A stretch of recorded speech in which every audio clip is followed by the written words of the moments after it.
Hey everyone, ready for another deep dive? Always ready. Awesome.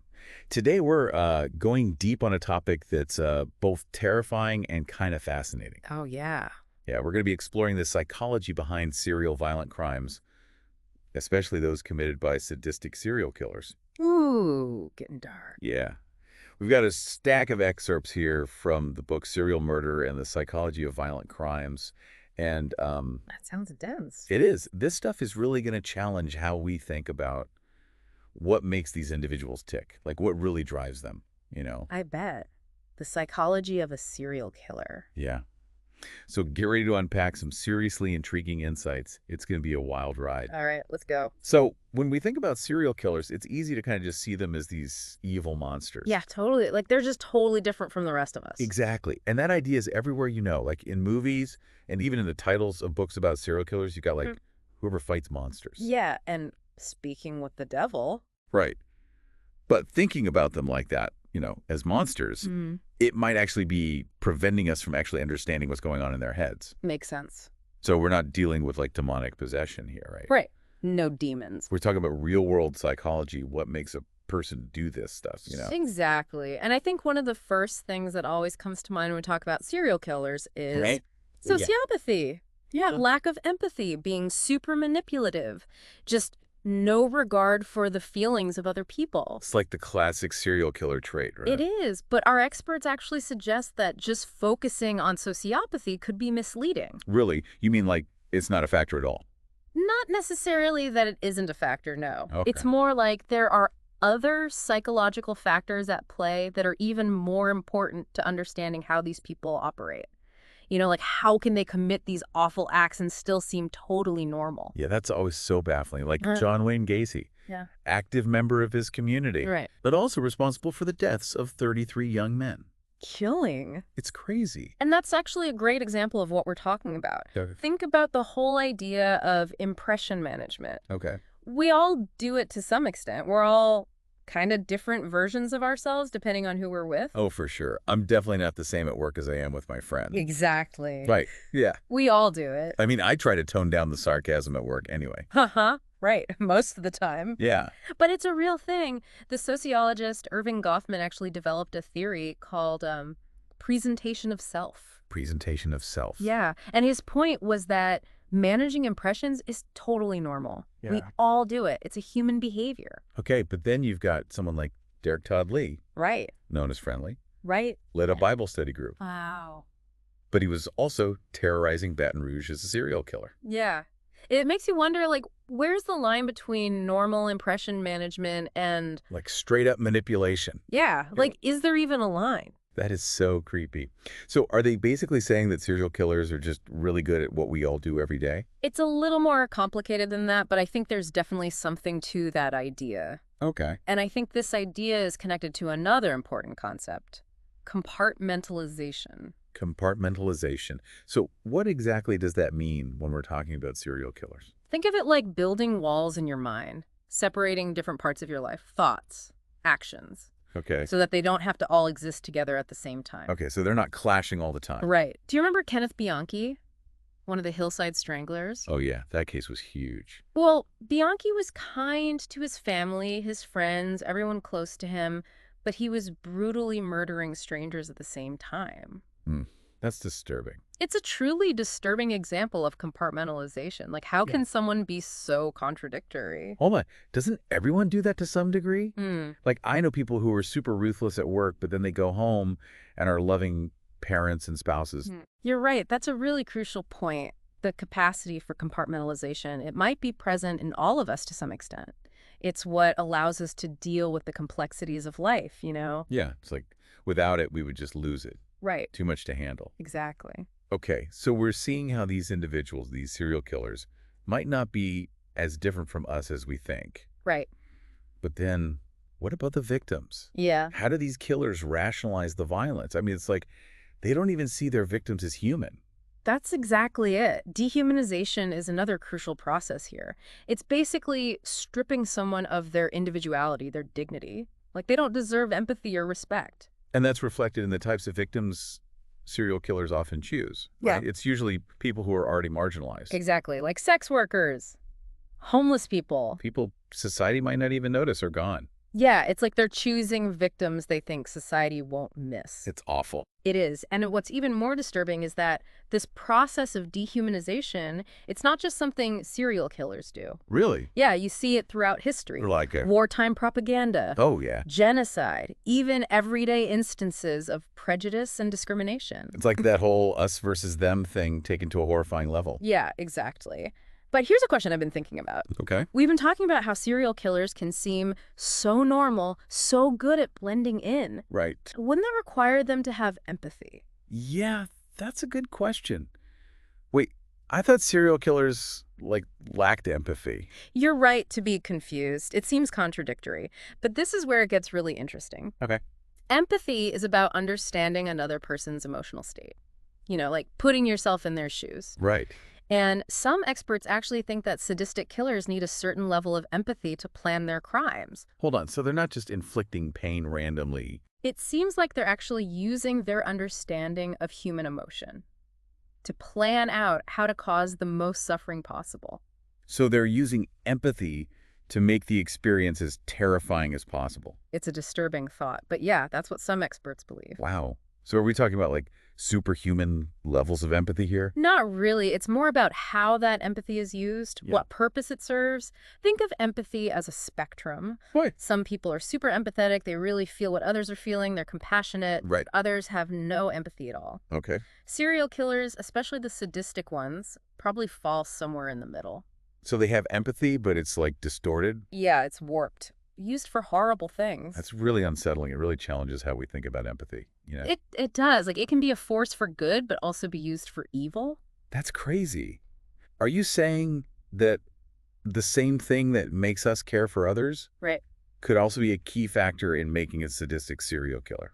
That's what the research seems to suggest. And it really raises questions about good and evil, nature and nurture. What it means to be human. Exactly. It really flips the script. It really makes you wonder,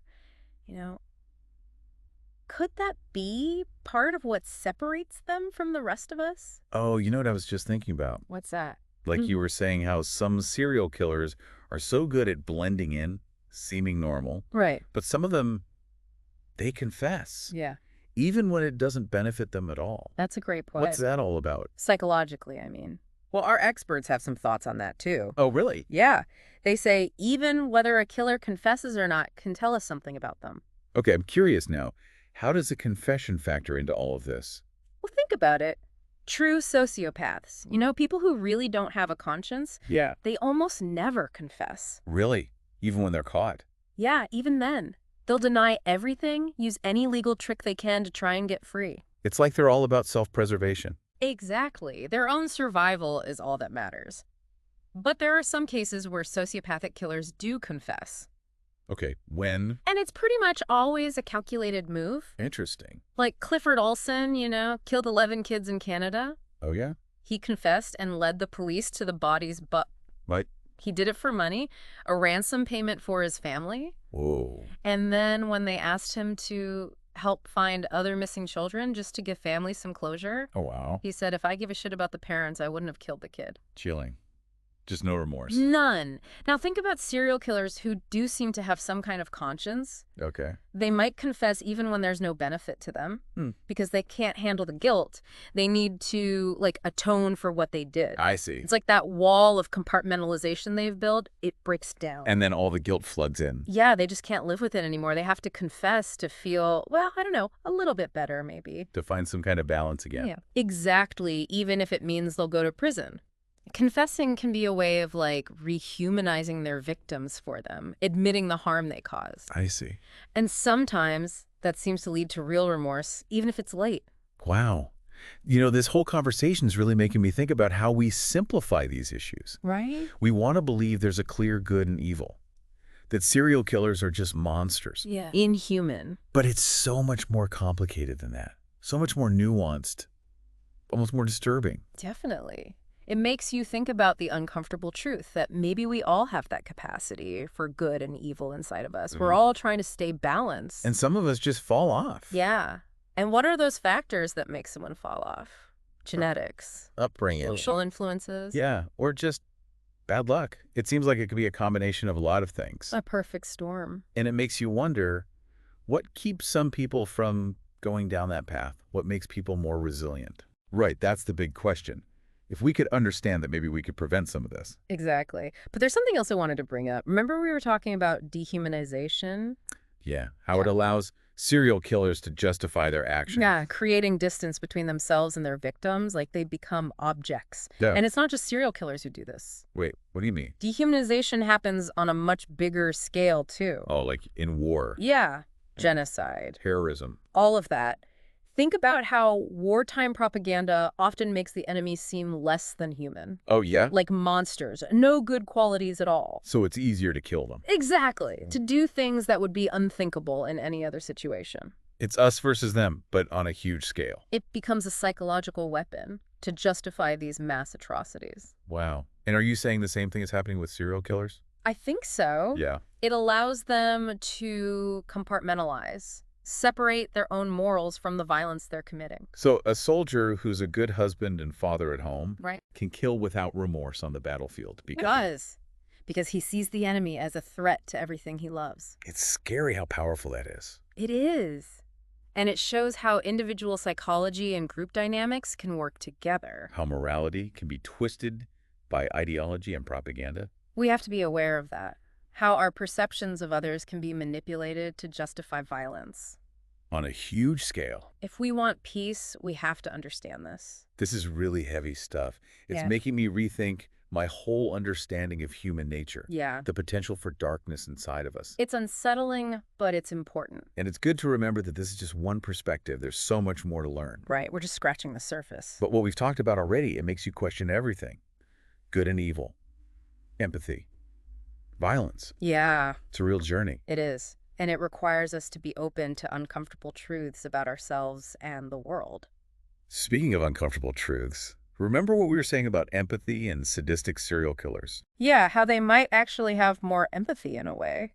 It sounds crazy, but our experts take it even further. They suggest that maybe, just maybe, we all have that capacity inside us to some degree. Whoa, hold on. Are you saying we all have the potential to be serial killers? No, not at all. It's not that simple. Okay. It's more like those psychological mechanisms, they might be more common than we think. Okay. They're there, but usually kept in check by Why? social norms, morality. Our experiences? Yeah. So it's like we all have this dark potential, but it never comes out for most of us. Yeah. And then you have to think about the things that might make those dark impulses grow. Like what? Trauma, Violence. social isolation, things like that. So we're all shaped by our environment.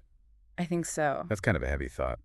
It means that we can't just focus on individual pathology if we want to understand and prevent this stuff. We have to look at the whole picture. To create a society that fosters empathy and compassion. Yeah. Where violence isn't seen as the answer. Where people can get help if they're struggling. I think that's a good goal to work toward. So by admitting that we all have this capacity for darkness, Right. we can start to have better conversations about violence. And hopefully find ways to make it less likely. It's a powerful thought, isn't it? That anyone can be pushed to that point. It really is. And it makes the work that people do to try and understand and prevent these crimes, it's crucial, you know? It's like they're on the front lines. Yeah.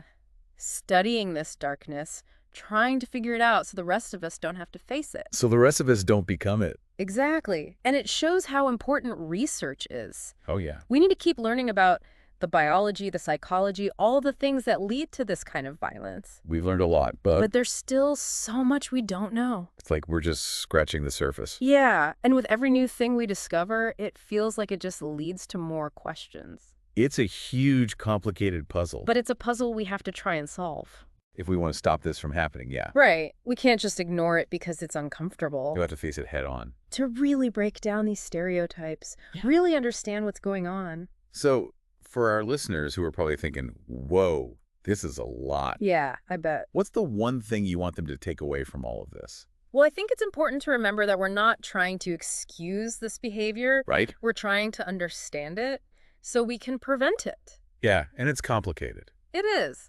We like to think that there's a clear line between good and evil. But maybe it's not so simple. Maybe not. But that doesn't mean we're all going to become serial killers. Right. We have a choice. Exactly. We can choose empathy, compassion. We can work to create a world without this violence. And yeah, it's important to be aware of the darkness, but What? we should also focus on the good, Yeah, the resilience of people, Yeah. our capacity for love and kindness. that's what really matters.